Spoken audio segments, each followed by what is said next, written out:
नमस्कार दोस्तों। आज हम लोग RHI मैग्नेसीटा के बारे में जानने वाले हैं दोस्तों। और दोस्तों इस इनके नाम से ही आपको पता चल जाता है कि ये कंपनी करती क्या है। तो नाम में ही आता है मैग्नेसाइट। और दोस्तों वीडियो में जब हम लोग धीरे धीरे आगे बढ़ेंगे तो मैं आपको बताऊंगा कि ये कंपनी असल में करती क्या है, मैग्नेसाइट का यूज़ कहाँ होता है। तो दोस्तों आपने सुना होगा कि जब भी हम लोग RHI मैग्नेसीटा की बात करते हैं या फिर जो उसके पुराने नाम से जब हम लोग जानते हैं कि ओरिएंट रिफैक्टरीज लिमिटेड, तो दोस्तों ये करती क्या है। तो रिफैक्टरी से आपके दिमाग में ये आना चाहिए कि दोस्तों ऐसी चीज़ें जो मतलब बहुत ज़्यादा टेम्परेचर झेल सकें। अब इसका एग्जांपल देता हूँ मैं। मान लीजिए दोस्तों आप आयरन से स्टील बना रहे हो, यानी कि आयरन में बहुत सारे हम एडेड अलॉयज़ भी मिलाते हैं ताकि हमें स्टील मिले, जो आगे चल के किसी भी सेक्टर में यूज़ हो सकता है ऑटोमोबाइल सेक्टर में यूज़ हो सकता है या फिर ग्लास लाइन इक्विपमेंट सेक्टर में यूज़ हो सकता है। तो दोस्तों यहाँ पे हम लोग स्टील का यूज़ करते हैं। तो दोस्तों उसको हमें गर्म करना होता है किसी, आप बोल सकते हैं, वेसल के अंदर। अब वेसल मान लीजिए किसी कमज़ोर मेटल से बना होगा और उसके अंदर अगर आप लोग लोहे को पिघलाओगे तो आराम से जो वेसल होगा वो भी डैमेज हो जाएगा। तो दोस्तों इसीलिए उस वेसल के आउट इनर बॉडी में हम लोग कोटिंग करते हैं मैग्नेसाइट की।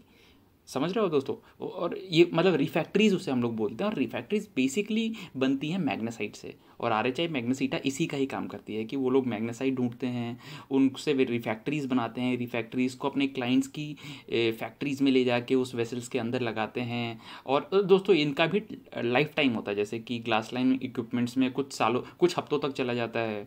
बाद में अगर स्टील बनाने में यूज़ हो सकता है तो वो कुछ वीक्स में ही रिफैक्ट्रीज को रिप्लेस करना होता है। तो दोस्तों ऐसे ही कुछ लाइफ साइकिल्स होती हैं रिफैक्ट्रीज की। और RHI मैग्नेसीटा एक्सट्रैक्शन से लेके उसको इंस्टॉलेशन से लेके, अगर वो ख़राब हो गया फिर से उसको निकाल के उसको रिसाइकिल करके फिर से इंस्टॉल करने का, तो ये सारा काम होता है दोस्तों RHI मैग्नेसीटा का। आप समझ सकते हो दोस्तों, एक नीश सेगमेंट में ही एक बहुत बेहतरीन कंपनी है। और दोस्तों अभी भी अगर आप देखेंगे इसका मार्केट कैप तो 8,953 करोड़। अभी रिसेंटली आपने देखा होगा कि चार्ट में कि बहुत अच्छा करेक्शन आया दोस्तों मार्केट में, तो बहुत अच्छे अच्छे स्टॉक्स में घुसने के बहुत अच्छे अच्छे अपॉर्चुनिटीज़ हमें मार्केट दे रहा है। तो आप देख सकते हो पहले मार्केट कैप ज़्यादा था, आप देख सकते हो जो प्राइस 663 के लगभग था, अभी तो दोस्तों हमें ऑलमोस्ट 556 के लगभग मिल रहा है।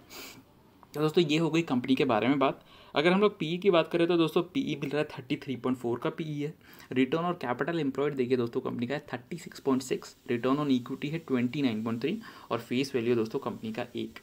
अगर हम लोग देखें कि कंपनी कब से है हमारे मार्केट में, तो आप देख सकते हैं दोस्तों ऑलमोस्ट कंपनी मतलब अच्छे खासे टाइम से ही है, मतलब अच्छा खासा टाइम स्पेंड कर चुका है कंपनी में हमारे मार्केट में। और दोस्तों हमें कुछ ऐसी बुरी न्यूज़ या ऐसे चार्ट में कुछ सडन फॉल्स नहीं देखने को मिल रहा है दोस्तों।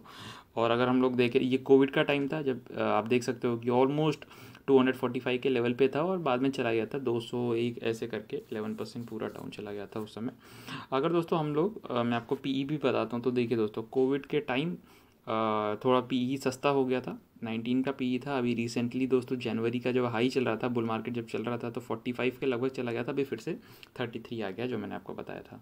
अब दोस्तों देखते हैं कंपनी के आंकड़े कैसे हैं, मतलब नंबर्स कैसे दिखाती है, क्योंकि आखिर में हमें अर्निंग्स ही देखना है कंपनी का ग्रोथ देखने के लिए कि कंपनी कब तक टिक सकती है, कैसा परफॉर्म कर सकती है। हमने फील्ड देख ली कि कंपनी बहुत अच्छे नीच सेगमेंट में है, बट नंबर्स कैसे हैं। अगर आप सेल्स देखोगे तो कंपनी ने 44% YOY ग्रोथ दिखाई है, और मतलब 589 करोड़ कंपनी ने हमें मार्च 2022 के क्वार्टर में दिखाया। और पिछले साल से देखिए दोस्तों 406, तो डेफिनेटली उससे बहुत अच्छी न्यूज़ है, उससे ज़्यादा ही है।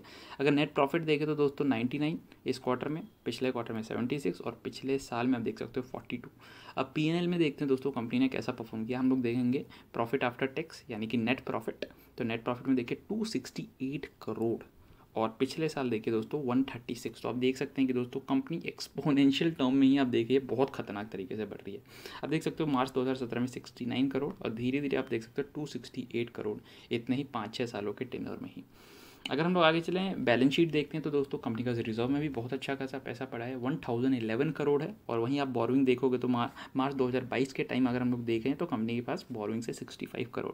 और सोचिए दोस्तों, मैं हमेशा आपको बताता हूँ नेट प्रॉफिट में देखिए 268 करोड़ कमाती है, बोरोइंग से 65।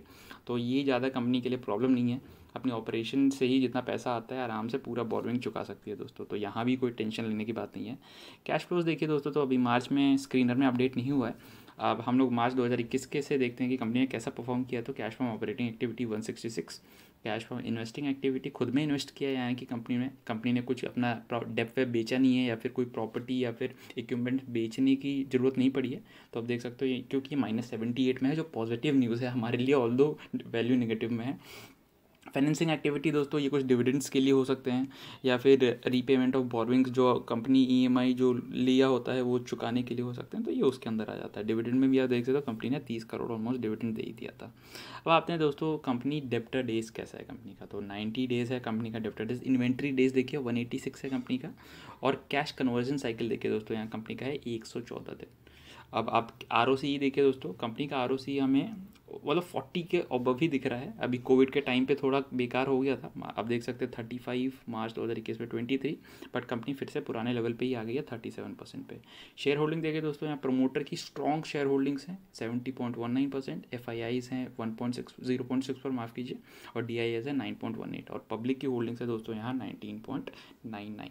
तो दोस्तों जो बहुत बेहतरीन न्यूज़ है। और दोस्तों जो कंपनी जो लोग ढूंढते हैं कि 10,000 करोड़ से नीचे का जो कंपनी, जो बेहतरीन कंपनी होती है दोस्तों, नीश सेगमेंट में काम करती है, ये कंपनी एक वैसी ही कंपनी है दोस्तों, एक स्मॉल कैप स्टॉक है और बहुत बेहतरीन मल्टी बैगर का परफॉर्मेंस अब तक देता है, और एक करेक्शन बहुत अच्छी अपॉर्चुनिटीज़ है इसके अंदर नए बाई लेने के लिए। दोस्तों स्टॉक लेने से पहले डेफिनेटली मैं हमेशा आपको बोलता हूँ कि कंपनी के कॉन कॉल्स पढ़िएगा, क्वार्टरली रिपोर्ट्स देखिए, और जब आपको समझ में आ जाए कि ये कंपनी आपके लिए सही है कि नहीं, क्या आप कंपनी खरीद सकते हैं, क्या आप इसको लॉन्ग टर्म के लिए ले सकते हैं कि नहीं, उसके हिसाब से आप अपना डिसीजन ले सकते हैं। तो चलिए दोस्तों, इसी के साथ वीडियो खत्म करते हैं। नमस्कार, शुभ दिन और जय हिंद।